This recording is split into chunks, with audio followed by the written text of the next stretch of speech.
Mississippi is known for its hospitable people, great food, and being the birthplace of the blues. Mississippi blues tells the story of the talent behind one of the most important genres in American music. Legends like B.B. King, Muddy Waters, and the king of rock and roll, Elvis Presley, to name a few, all derive from Mississippi. Cathead Distillery is the oldest distillery in the state of Mississippi. Its rich history is portrayed in its creative name. Well, welcome to Cathead.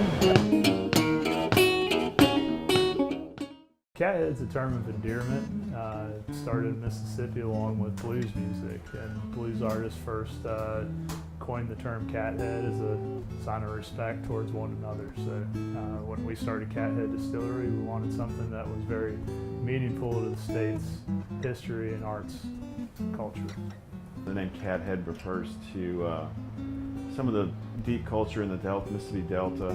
When blues musicians used to play and with their good friends, and they would refer to one another that they were respected as cats, like that's a cool cat, that cat can play.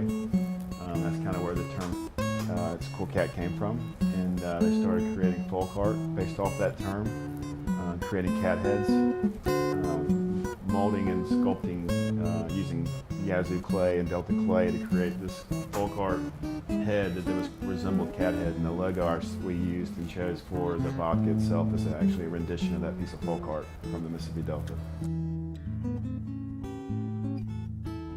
I guess it goes back to family moonshine history.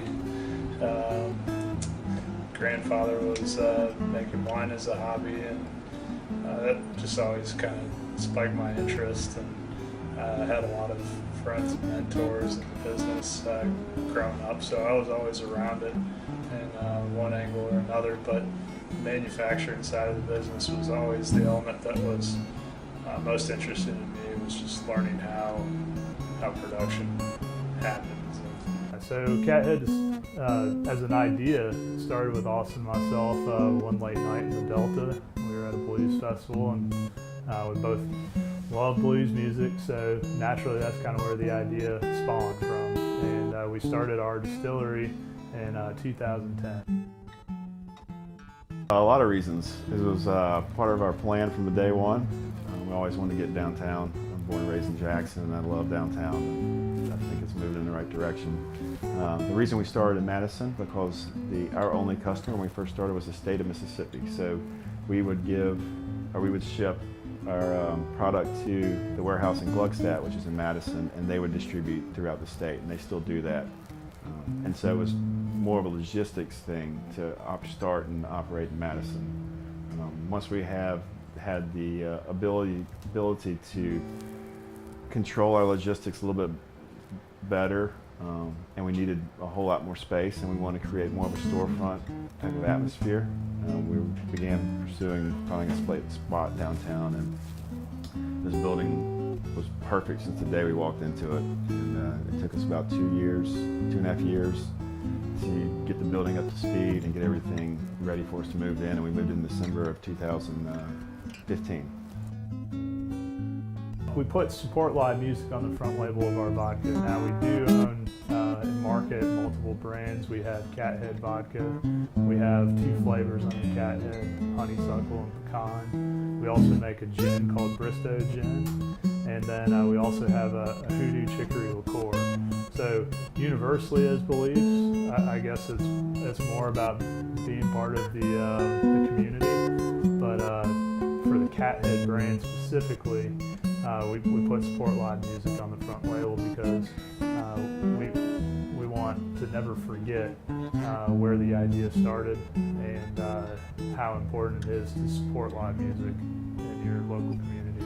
Along with any kind of spirit-based product, you want to share that with good friends and good company, and tell good stories and have fun doing it, and listen to live music when you can, because it's always fun as well. When I went, it was actually a group tour that was going on at the time. Once you walk in, it was very upbeat, and there was a lot of music playing. Different games were going on, and then they offered, several drinks. Since we were the very first distillery, we had to work with the state. regulators that regulate the alcohol in the state of Mississippi, which is the ABC Control Board, and work with them to be able to develop the regulations that we require to operate a distillery in Mississippi. Give you kind of the nickel tour. So you're asking how what our process is, and we make several different products here, so there's a little bit of a different process to how we make different spirits, but I'm going to give you kind of a general breakdown of how each spirit starts. So similar to a brewery, we have a mash tun.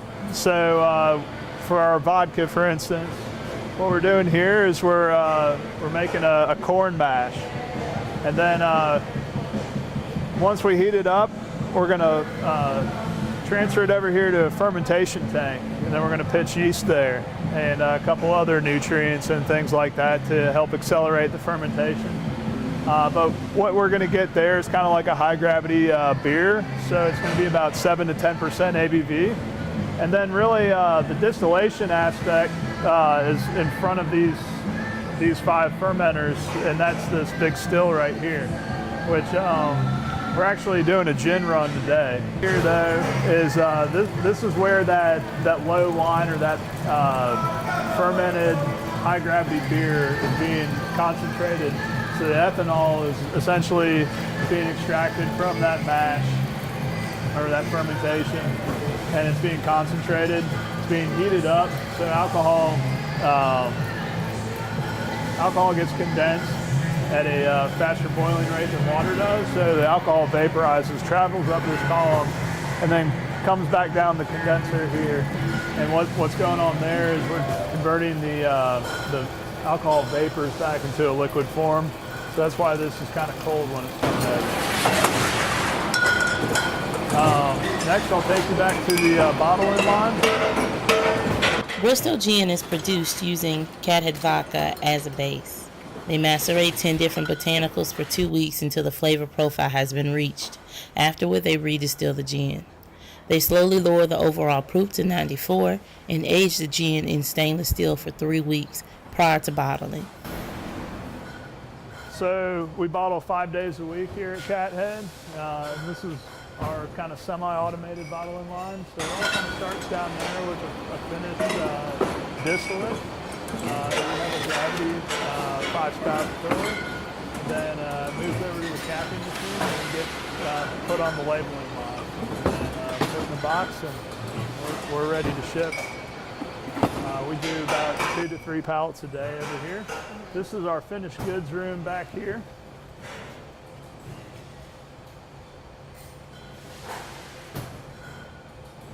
And we'll head back that way. Watch your step. Yeah, carefully.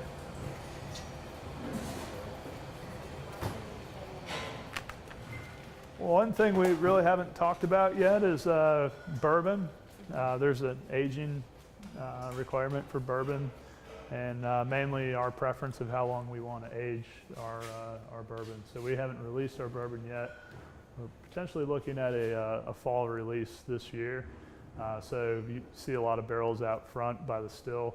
Those are the oldest barrels that we have, and we're kind of sampling through each barrel and kind of determining whether or not we want to age some of them longer or blend some of them together with other barrels. So I think in total we have just under 400 barrels in our distillery. So this is kind of a rick house, so to speak, but it also houses our finished goods as well. Not much of a drinker? Who says you still can't support? After touring the distillery, you could purchase hats, mugs, shirts, and many other items. You can also purchase these items online at catheaddistillery.com.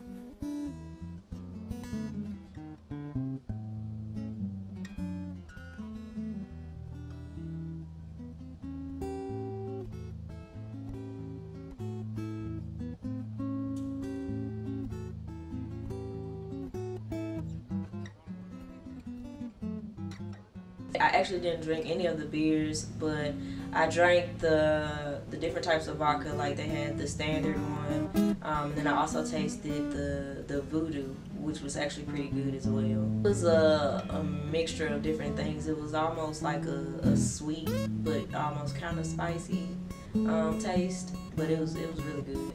I will say that it's pretty strong, so they do offer you some water and different things like that. So you will have to, depending on which one you have, you might have a little, burning in your chest or something like that. But it was good. Like when you walk in, everybody's like, "Hey, welcome." You come in, sit down, you have a drink, kick back. They had games. People playing like chess and checkers and all different type of things. It was just very welcoming.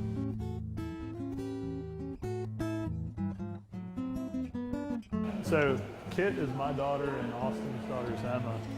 And tradition in Scotland for a lot of distilleries and distillery owners is they lay down a barrel for their children when they're born.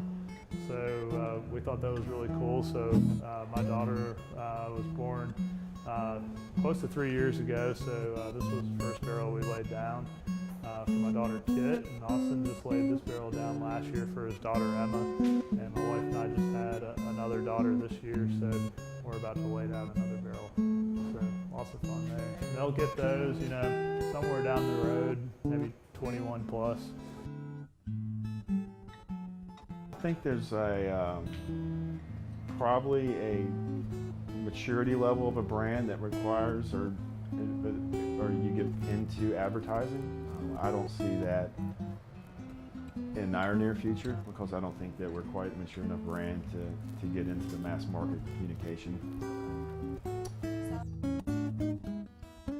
Jackson's just a great city, and we've really benefited from the community here too. They've been very supportive of us, and when we started building our brick and mortar aspect into the distillery and moving it down here, that's really kind of where that decision to come to Fair Street really came into play. Because now we offer tours and tastings and private events and things like that, which we didn't before. We kind of use more of a grassroots approach where we can try and do it more through collective thought and trying to get people to get behind our products and tell their friends and word of mouth and try and build our story and our brand that way. But we don't really have any idea either. We just kind of go along and one foot in front of the other.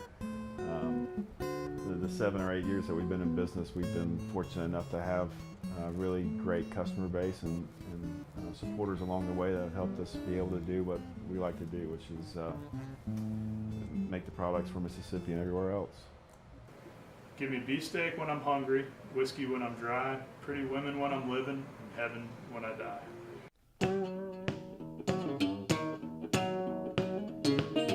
Hey guys, I am Kendria Haley, a graduating senior in mass communications. My role in this documentary was director / scriptwriter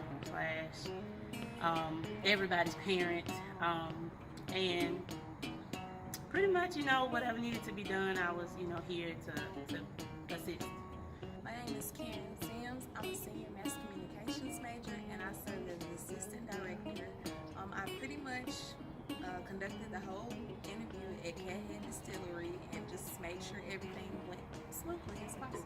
Yes. My name is Shoshana Lancaster. I am a mass comm major, and my role was helping with the script. How does it sound? Like really? Just had to do like a radio segment last night. Do you know how many times I started that over? No, but start over again. I started that.